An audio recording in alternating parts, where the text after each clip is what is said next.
திரையுலகில் நுழைந்து அவர் எடுத்து வெளிவந்திருக்கிற 5 படங்களுமே ஒரு மாபெரும் வெற்றியை ஈட்டியிருக்கிறது என்கிற முறையில் அவர் மிகச்சிறந்த ஒரு வெற்றி இயக்குனர் என்கிற இடத்தை அடைந்திருக்கிறார். உண்மையிலேயே அந்த இடத்தை அடைவதற்காக அவர் பட்டிருக்கிற பாடுகள், அவர் எடுத்துக்கொண்ட முயற்சிகள் அனைத்துமே, அவருடைய கடுமையான உழைப்பு, இவை அனைத்தும் சேர்ந்துதான் அவரை இத்தகைய உயரத்திற்கு அவரை கொண்டு வந்திருக்கிறது என்கிற முறையில் அவருடைய இந்த வெற்றிக்கு மார்க்சிஸ்ட் கம்யூனிஸ்ட் கட்சியின் சார்பில் என்னுடைய மன நிறைந்த பாராட்டுக்களை முதலில் நான் தெரிவித்துக் கொள்ள விரும்புகிறேன். இந்த 5 படங்களையுமே நான் பார்த்திருக்கிறேன். பொதுவாக அப்படி படம் பார்க்கறது இல்லை. ஆனா எதுவுமே தெரியல, மாரி செல்வராஜ் படம்ன்றதுனால என்னன்னு தெரியல, பரியேறும் பெருமாள் துவங்கி கடைசியாக வெளிவந்த பைசன் வரைக்கும் இந்த 5 படங்களுமே, ஏனென்றால் அது தமிழ் திரையுலகத்தில் அல்லது தமிழ் மக்கள் மத்தியில் எல்லா படங்களுமே ஒரு விவாத பொருளாகவும் ஒரு உரையாடலுக்குரிய ஒன்றாகவும் இருந்த காரணத்தினால் இயல்பாகவே அதை பார்க்க வேண்டிய ஒரு கட்டாயம் என்பது ஏற்பட்டது. பார்ப்பதற்கு எல்லா சினிமாவை பார்க்காதவர்கள் கூட கட்டாயம் பார்க்க வேண்டும் என்பது மாதிரியான ஒரு உரையாடல், ஒரு விவாதம் என்பது இந்த 5 படங்களுக்குமே இருந்ததனுடைய விளைவாக இந்த எல்லா படங்களுமே நம்ம பார்த்துருக்குறோம். இப்போது நடக்கக்கூடிய இந்த ஃபைசன் இந்த திரைப்படத்தை பொறுத்தவரை எனக்கு ரொம்ப பிடிச்சது என்னன்னா, அநேகமாக அனைத்து கிராமங்களிலுமே கிராமப்புற மாணவர்கள் இளைஞர்களை பொறுத்தவரை கபடி என்பதுதான் ஒரே ஒரு விளையாட்டு. இப்போ பல விளையாட்டுகள் வந்திருக்கலாம். அவர் படம் எடுத்த அந்த காலகட்டம் அல்லது எங்களை போன்றவர்கள் மாணவர்கள் இளைஞர்களாக இருந்த காலகட்டத்தில் இருந்த ஒரே விளையாட்டு. ஏன்னா அதுல தான் எந்த விதமான முதலீடுமே தேவையில்லை, எந்த விதமான கட்டமைப்பு அதுதான் தேவையில்லை. அந்த டீம் சேர்ந்துருச்சுன்னா உடனே விளையாட வேண்டியதான், அதுக்குன்னு எதுவுமே வாங்க வேண்டியதில்லை, பணம் முதலீடு தேவையில்லை. அந்த மாதிரியான ஒரு விளையாட்டா இருந்தது என்பது அதனால இயல்பாகவே பட்டியல் சாதி இளைஞர்கள் மாணவர்கள் மத்தியில் அந்த விளையாட்டு என்பதுதான் இயல்பான ஒன்றாக எல்லோராலும் விளையாடப்படுகிற ஒரு விளையாட்டாக அந்த கபடி என்பது இருந்தது. நானும் ஒரு கபடி குழுவை என்னுடைய கிராமத்தில் உருவாக்கியிருந்தேன். நான் கட்சிக்கு வருவதற்கு முன்னாடி இளைஞர் நற்பணி மன்றம் என்று ஒன்றை உருவாக்கி செயல்படுத்திக்கிட்டு இருந்த மாணவராக இருக்கிற போது, அரசு பள்ளியிலே படிக்கிற போது, அப்போ நாங்கள் ஒரு கபடி குழுவை உருவாக்கி நாங்களே ஒரு கிரவுண்ட்லாம் உருவாக்கி அது ரொம்ப நாள் ஒரு 2-3 வருஷம் கிட்ட நடத்திட்டு இருந்தேன். அந்த மாதிரி அதனால இயல்பாகவே அது கிராமப்புற மாணவர்களுக்கான ஒரே ஒரு விளையாட்டாக அது இருந்தது என்பதும், அந்த அடிப்படையிலே தான் இந்த ஃபைசன் கபடி குழு என்பது எப்படி கிராமப்புறங்களில் அது விளையாட்டில் ஏற்படுகிற அந்த போட்டிக்கு அடுத்த கிராமத்தில் செல்லுகிற போது, வேறு சாதியை சார்ந்தவர்களோடு சேர்ந்து விளையாடுகிற போது, அநேகமாக அது எல்லாமே வாழ்க்கையிலே நடந்த சம்பவங்கள் தான். அதுல எதுவும் கற்பனையாக அவர் எதையுமே வைத்திருந்த மாதிரி என்னால் பார்க்க முடியல.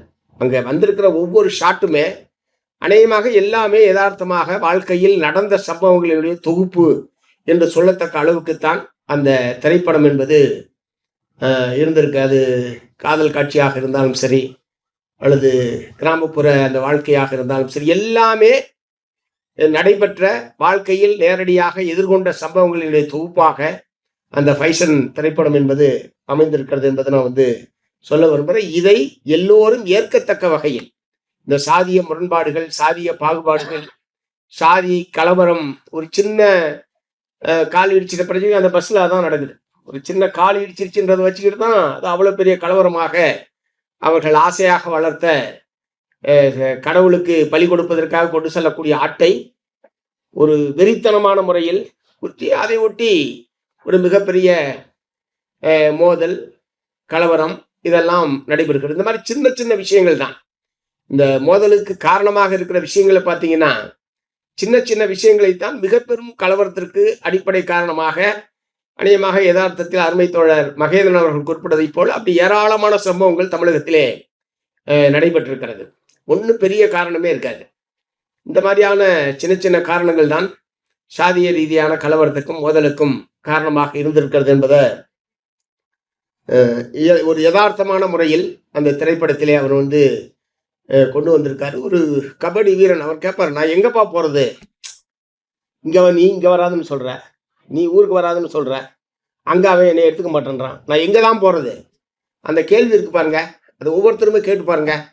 வீட்டுக்கு வர வேணாம், ஊருக்குள்ள வர வேணாம்னு அப்பா சொல்றாரு, கலவரம் நடக்கிறதுனால. அங்கே அகில இந்திய அளவில் கபடி போட்டியில் அந்த போட்டியில் கலந்து கொண்டு தேர்வாக வேண்டும் என்பதற்காக போய் தேர்வாகாமல் அவர் திரும்பி வருகிறார். ஆனால் எங்கப்பா போகிறது? இந்த கேள்வி வந்து அநேகமாக பட்டியல் சாதியை சார்ந்த பல இளைஞர்களுக்கும் வெவ்வேறு தளத்திலே, இவருக்கு விளையாட்டில் இவருக்கு கிடைச்சிருக்குன்னா வேறு ஒருத்தருக்கு வேறு ஒரு காரணத்தினால இதே கேள்வி என்பது எழுந்திருக்கும். ஆகவே இன்றைக்கும் சாதிய பாகுபாடு, சாதிய கொடுமைகள், சாதிய ஒடுக்குமுறை என்பது இன்றைக்கும் வலிமையாக இருக்கிறது. தமிழ்நாட்டில் இன்றைக்கும் வலிமையாக இருந்து கொண்டிருக்கிறது என்பதற்கு ஏராளமான, இப்ப சொன்னாங்கல்ல, ஸ்ரீவைகுண்டத்தில் ஒரு வாழைத்தோப்பை வெட்டி சாய்த்து விட்டார்கள் என்பது உட்பட இப்போது சமீபத்தில் நடந்திருக்கிற ஒரு லேட்டஸ்டான உதாரணம், ஸ்ரீவைகுண்டத்தில் அந்த ஒரு கொலை வழக்கில் தண்டனை விதிக்கிறது கோர்ட்டு விதிக்குது. பாதிக்கப்பட்டவன் கோர்ட்டுக்கு போகிறான், கோர்ட்டு தண்டனை விதிக்குது. நீ எப்படா கோர்ட்டுக்கு போகலாம்? கோர்ட்டுக்கு போய் தண்டனை வாங்கி கொடுக்குற அளவுக்கு நீ பெரிய இதாட்டியா? பாரு, உன்னைய வந்து நான் பழி வாங்குறேன் என்கிற முறையில் தான் அந்த வாழைத்தோப்பை அளிக்கிற அந்த சம்பவம் என்பது உட்பட சமீபத்திலே நடந்திருக்கிறது. இந்த மாதிரியான ஏராளமான சாதிய மோதல்கள் நடந்த கிராமங்களுக்கு இங்கே இருக்கிற தலைவர்கள், நான் உட்பட பலரும் பயணம் செய்திருக்கிறோம். பாதிக்கப்பட்ட மக்களோடு உரையாடி இருக்கிறோம். இருதரப்பு மக்களோடையும் உரையாடி இருக்கிறோம். ஒரு தரப்பாளர்களோடு மட்டும் நாம் வந்து நிற்கவில்லை, தரப்பாரோடு நாம் வந்து உரையாடி இருக்கிறோம். ஆகவே இன்றைக்கும் எங்கும் நீக்கமர நிறைந்திருக்கிற ஒன்றாகத்தான் சாதி என்பது இருந்து கொண்டிருக்கிறது. அந்த கொடுமைகள் வேண்டுமென்றால் கடந்த காலத்தில் இருந்ததை போல இல்லாமல் அதிலே சற்று மாறுபாடுகள் என்பது ஏற்பட்டிருக்கலாமே தவிர, சாதிய கொடுமையும் சாதிய பாகுபாடும் இன்றைக்கும் தமிழகத்தில் நீக்கமர நிறைந்திருக்கிறது என்பதை தான் தன்னுடைய திரைப்படத்தின் மூலமாக அது எல்லோருடைய இதயத்தையும் தொடக்கூடிய வகையில் மிகச்சிறந்த தேர்ந்த ஒரு கலைஞனுக்கு உரிய தன்மையோடு எல்லோரும் ஏற்கத்தக்க வகையில் மிகச்சிறந்த படைப்பாக அருமை தோழர் மாரி செல்வராஜ் அவர்கள் தமிழ் சமூகத்துக்கு வழங்கியிருக்கிறார். அதனால இத்தனை படங்கள் சாதியை பற்றி எடுத்த பிறகும்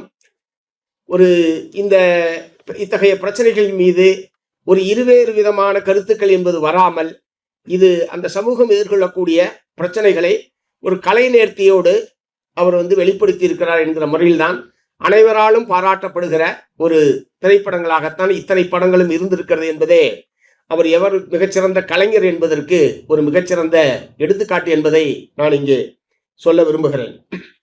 ஆனால் இன்றைக்கும் சாதிய ரீதியான அணிதிரட்டல், சாதிய சங்கங்கள், சாதிய ரீதியான அணிதிரட்டல்கள், இது எல்லாமே சொல்லப்போனால் கடந்த காலத்தை விட அதிகமாக இருக்கிற மாதிரி தான் எனக்கு படுது. சாதிய ரீதியாக சங்கங்கள் சேருவதும், சாதிய அணிதிரட்டல்கள் என்பதும், அல்லது சாதியாக திரண்டு அரசியல் கட்சியாக மாற்றிக்கொண்டு அரசியலிலையும் செல்வாக்கு செலுத்துவது, மற்றபடி சாதிக்கும் தலைவனாக இருப்பது என்கிற ஒரு இரட்டை முறையில் இப்போது அவர்கள் செயல்படுகிறார்கள் என்கிற முறையில் தான் பார்க்க வேண்டியிருக்கேன். அதனால் அது வந்து குறைந்து விட்டதாக கருத வேண்டிய அவசியமில்லை. இவ்வளோ அறிவியல் வளர்ந்திருக்கலாம், தொழில்நுட்பம் வளர்ந்திருக்கலாம், நாகரிகம் என்பது வளர்ந்திருக்கலாம், நகரம் மயமாதல் என்பது தமிழகத்திலே ஒப்பீட்டளவில் இந்தியாவில் அதிகமாக நகரமயமாதல் ஒரு பகுதியாக தமிழகம் என்பது இருக்கிறது என்பதெல்லாம் ஒரு பக்கம் இருந்தாலும், இதிலே வந்து எந்த உயரத்துக்கு சென்றாலும், இப்போ அமெரிக்காவுக்கு இங்கேருந்து ஒரு செட்டு போயிருக்காங்கன்னா அங்கே போய் சாதி சங்கத்தை ஆரம்பிச்சிருக்காங்க. இங்கேருந்து படிச்சுட்டு ஐடியில் படிச்சுட்டு வேலையை தேடி ஒரு கூடுதல் பொருளாதாரத்திற்காக செல்ல வேண்டும் என்று சென்றவர்கள்லாம் அநேகமாக தமிழ்நாட்டில் இருக்கிற அல்லது இந்தியாவில் இருக்கக்கூடிய சாதிகள் எல்லாமே அங்கே சாதி சங்கமாக திரண்டிருக்காங்க. அமெரிக்காவில், பிரான்ஸில், இத்தாலியில், ஆஸ்திரேலியாவில் அங்கே வந்து அங்கேயும் வந்து ஒரு இந்தியனாக, இங்கேயும் போய் ஒரு தமிழனாக அவர்கள் ஒன்று சேரவில்லை. அங்கேயும் சாதிய ரீதியாக அந்த அடையாளத்தை பாதுகாத்துக் கொள்வது, அதை அடையாளப்படுத்திக் கொள்வது என்கிற முறையான ஒரு போக்கு என்பதுதான் இருந்து கொண்டிருக்கிறது என்பது ரொம்ப வேதனையோடு நம்ம வந்து. அதனால படிச்சவன்றதுனால, அவன் உயர்ந்த படிப்பு படிச்சிருக்கிறான்றதுனால சாதிய உணர்வுலாம் இருக்காது, சாதியெல்லாம் அவர் வந்து ஒரு இதாக பொருட்டாக பார்க்க மாட்டார்னு நம்ம ஒரு முடிவுக்கு வர முடியாது என்பதற்காகத்தான் அதை வந்து நான் சொல்ல விரும்புகிறேன். ஆக எவ்வளவு படித்திருந்தாலும், எவ்வளவு பொருளாதார ரீதியாக உயர்ந்திருந்தாலும் அவரவர்கள் சாதியை உயர்த்தி பிடிப்பது, அதை உயர்த்தி பிடிப்பது என்பது அநேகமாக நடைமுறையில் இருந்து கொண்டிருக்கிறது என்பதை நான் சொல்ல விரும்புகிறேன். இந்த ஃபைசன்னு ஒரு காட்டெருமைன்றதுல தான் வச்சிருக்காரு. அந்த கொம்பு அந்த இதெல்லாம் பார்த்தீங்கன்னா காட்டெருமை தான். காட்டெருமையை நான் நேரடியாக பார்த்துருக்கேன்னா இது வந்து நல்லா நேருக்கு நேராக பார்த்துருக்குறேன்.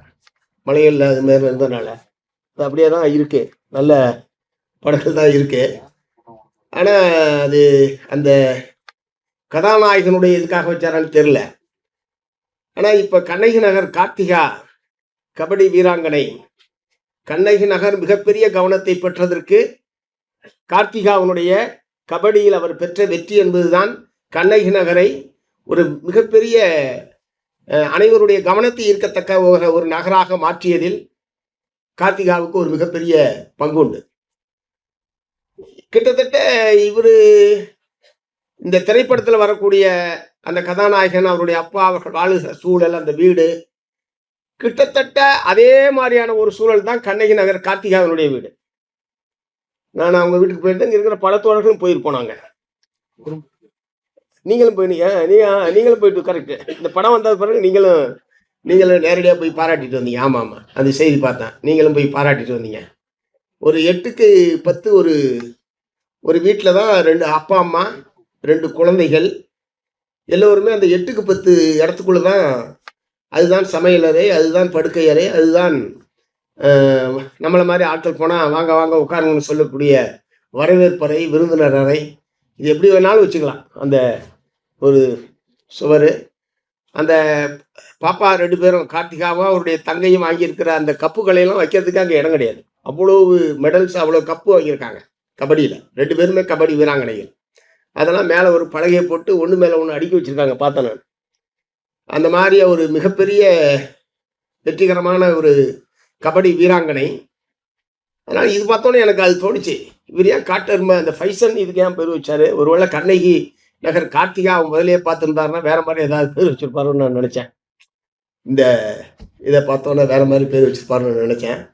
உண்மையிலேயே பெண் குழந்தைகள் அநேகமாக எல்லா விளையாட்டுகளிலுமே அவர்கள் வெற்றிகரமாக ஏராளமான பெருமைகளையும் வெற்றிகளையும் குவிக்கக்கூடிய ஒரு காலமாக, குறிப்பாக பெண் குழந்தைகள் வெற்றிகரமான விளையாட்டு வீராங்கனைகளாக வந்து கொண்டிருக்கிறார்கள் என்பது கார்த்திகா மாதிரி அது மாதிரி ஒவ்வொரு விளையாட்டிலேயும் வெற்றிகரமான வீரர் வீராங்கனைகள் தமிழகத்திலிருந்து நிறைய வந்து கொண்டிருக்கிறார்கள் என்பது நமக்கு மிகப்பெரிய மகிழ்ச்சியை தரக்கூடிய ஒரு நிகழ்வாக இருக்கு என்பதையும் இந்த நேரத்தில் நான் சொல்ல விரும்புகிறேன். இந்த மாதிரி சாதாரண குடும்பங்களிலிருந்து எந்த விதமான பொருளாதார பின்புலமும் இல்லாமல் ஒரு கடுமையான வறுமை சூழ்நிலையில் போட்டிக்கு செல்வதற்கான, போட்டி நடக்கக்கூடிய இடங்களுக்கு செல்வதற்கான போக்குவரத்து வசதிக்கான பணம் கூட இல்லாத நிலையில் அவர்கள் வெற்றி பெற்று வருகிறார்கள் என்பது சாதாரணமான விஷயம் கிடையாது. எல்லா விதமான வாய்ப்புகளிலும் இருந்து ஒருவன் வெற்றி பெறுவதற்கும் எந்த விதமான வாய்ப்பு வசதியுமே இல்லாமல் தன்னுடைய சுய முயற்சியினால் மட்டுமே இப்படி ஏராளமான இளைஞர்கள் இன்றைக்கு வெற்றி பெற்றுக் கொண்டிருக்கிறார்கள். அவர்களையெல்லாம் ஊக்கப்படுத்தக்கூடிய வகையிலே நிச்சயமாக இந்த திரைப்படம் என்பது அத்தகைய இளைஞர்களுக்கு ஒரு நம்பிக்கையையும் ஊக்கத்தையும் தரக்கூடிய ஒன்றாக ஃபைசன் திரைப்படம் அமைந்திருக்கிறது என்பதை நான் இங்கே சொல்ல விரும்புகிறேன். இன்றைக்கு திரைப்படத்துறை எவ்வளவு கடினமான நெருக்கடிகள் சந்தித்துக் இருக்கிறது என்பது தோழர்களுக்கெல்லாம் தெரியும். இன்றைக்கு 2 திரைப்படங்கள் தணிக்கை வாரியத்தினுடைய சான்றிதழை பெறுவதற்காக பெரும் போராட்டத்தை நடத்தி கொண்டிருக்கிறார்கள்.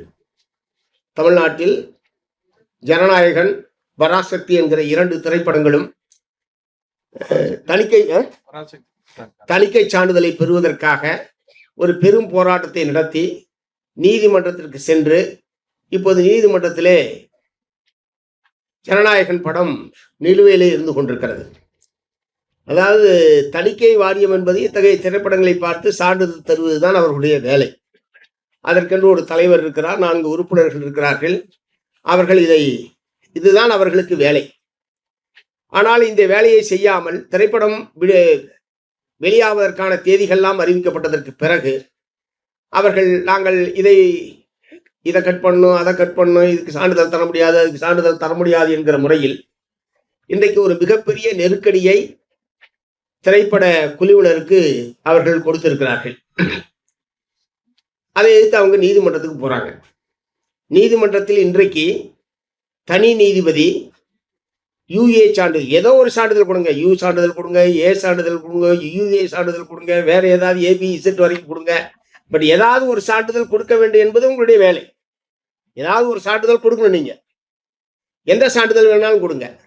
அல்லது இத்தனை வயசுக்கு மேற்பட்டவங்க தான் பார்க்கணும் கொடுக்கணுங்க, இத்தனை வயசுக்கு உட்பட்டவங்க தான் பார்க்கணும் கொடுக்கணுங்க. பட் ஏதாவது ஒரு சான்றிதழ் தர வேண்டியது உங்களுடைய வேலை.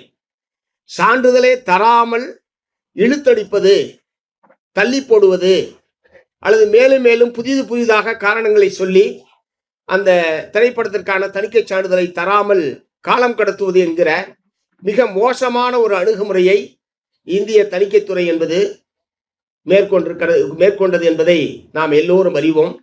கடைசியாக இன்றைக்கு நீதிமன்றத்தில் தனி நீதிபதி அதுக்கு யூஏ சான்றிதழ் தரலாம், அதாவது ஜனநாயகன் படத்திற்கு யூஏ சான்றிதழ் தரலாம் என்கிற ஒரு தீர்ப்பை வழங்கிவிட்டார். உடனே தணிக்கை வாரியம் நாங்கள் மேல்முறையீடு செய்ய போகிறோம். இதுல என்ன மேல்முறையீடு செய்யறதுக்கு இருக்கு? இது என்ன அவ்வளவு முக்கியமான பிரச்சனையா? இதுல மேல்முறையீடு செய்து நீங்கள் என்ன செய்ய போகிறீர்கள்? ஆனா அவன் என்ன சொல்றான், நாங்க மேல்முறையீடு பண்ண போறோம்னு. மேல்முறையீடு செய்து இன்னைக்கே அது தலைமை நீதிபதியின் முன்னால் அந்த வழக்கு விசாரணைக்கு வந்து தலைமை நீதிபதி எத்தனையோ வழக்குகளை அவசரமா விசாரிக்கிறாங்க, இரவு பகலா விசாரிக்கிறாங்க, நள்ளிரவுல கூட விசாரிக்கிறாங்க. இது பல கோடி ரூபாய் சம்பந்தப்பட்ட ஒரு பிரச்சனை, பல நூற்றுக்கணக்கான திரைத்துறை தொழிலாளர்கள் சம்பந்தப்பட்ட பிரச்சனை. ஏற்கனவே படம் இத்தனாம் தேதி வெளிவரும் என்று சொல்லி டிக்கெட்டுகள் எல்லாம் விற்கப்பட்டிருக்கிறது, விளம்பரங்கள் செய்யப்பட்டிருக்கிறது. இது எல்லாமே நீதிமன்றத்துக்கு தெரியும். ஆனால் தலைமை நீதிபதி இன்னைக்கு என்ன பண்ணிருக்காருன்னா 21ஆம் தேதிக்கு வழக்கை ஒத்தி வச்சிருக்காரு. ஜனவரி 21ஆம் தேதிக்கு வழக்கை ஒத்தி வைத்திருக்கிறார். 21ஆம் தேதி விசாரிப்பாரா, தீர்ப்பு சொல்லுவாரான்னு தெரியல.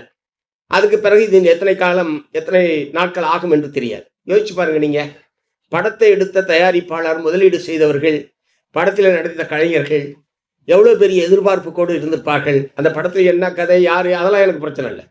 இவ்வளவு பேர் சம்பந்தப்பட்ட ஒரு திரைப்படம். அந்த தணிக்கைத்துறைக்கு அதை தவிர வேற வேலையே கிடையாது. ஏதோ 1008 வேலையை பார்க்கறதுனால இந்த வேலையை பார்க்க முடியலன்னு சொல்ல முடியாது. அவங்களுக்கு வேலை இது மட்டும்தான், படம் பார்க்கறது மட்டும்தான். அவங்களுக்கு வேற ஏதாவது வேலை இருக்கா? திரைப்படம் பார்க்கறத தவிர அவங்களுக்கு வேற வேலையே கிடையாது.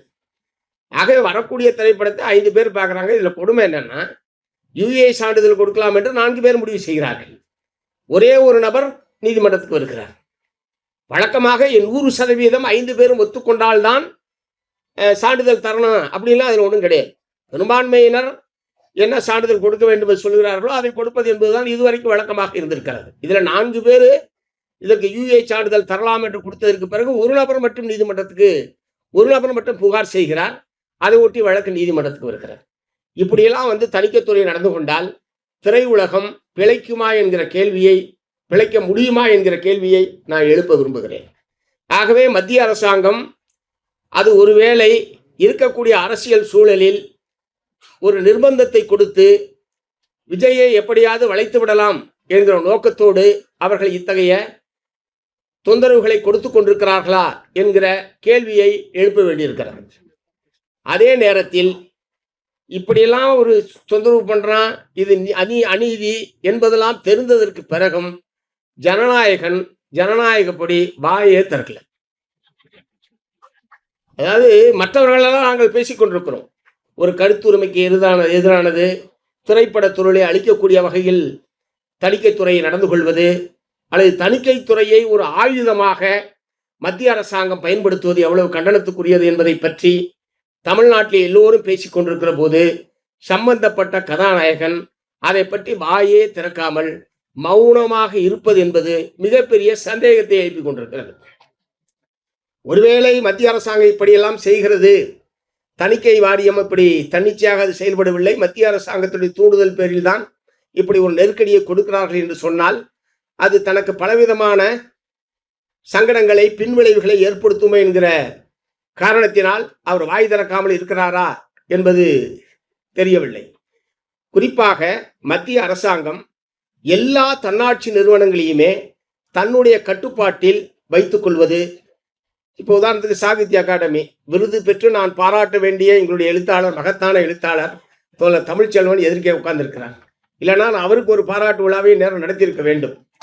அவன் பட்டியலில் வச்சுட்டு பட்டியலில் வெளியிடறதுக்கு முன்னாடியே எனக்கெல்லாம் தகவல் சொன்னாங்க. இந்த மாதிரி அங்கேருந்து கூப்பிட்டு சொல்லியிருக்காங்க, இந்த முறை தமிழில் நம்முடைய தமிழை தேர்ந்தெடுத்திருக்கிறார்கள் என்கிற மற்றற்ற மகிழ்ச்சிகரமான செய்தியை தெரிவித்தார்கள். நாங்கள் எல்லாம் மாலை ஆவலோடு அந்த அறிவிப்பை எதிர்பார்த்து கொண்டிருந்த நிலையில் அந்த பத்திரிகையாளர் சந்திப்பு கூட்டம் ரத்து செய்யப்பட்டது என்பது எங்களுக்கெல்லாம் மிகப்பெரிய அதிர்ச்சி, வருத்தம்.